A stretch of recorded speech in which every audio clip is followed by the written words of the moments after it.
everyone, welcome back to our channel. Today I'm going to show you how to download the Shein app on your smartphone. Shein is a popular online fashion shopping platform where you can find trendy clothes at great prices. So let's dive right in.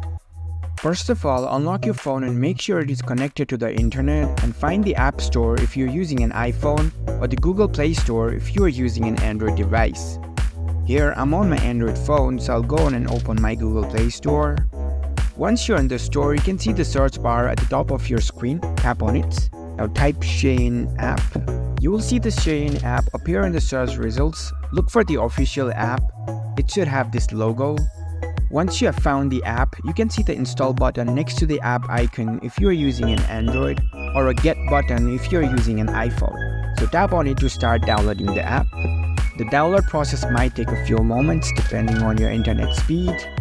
Once the download is complete, the app will automatically get installed on your device. Here you can see the open button. You can directly launch the app from here, so tap on open. You can choose if you want to receive the notifications from this app. So this is the homepage of the app. You can sign in if you already have an account in this app. If not, you can easily create a new one by signing up. And that's it. You've successfully downloaded the Shein app on your smartphone. Now you can enjoy shopping for your favorite fashion items anytime and anywhere. If you found this video helpful, don't forget to give this video a thumbs up and subscribe to our channel for more tech tips. Thank you for watching.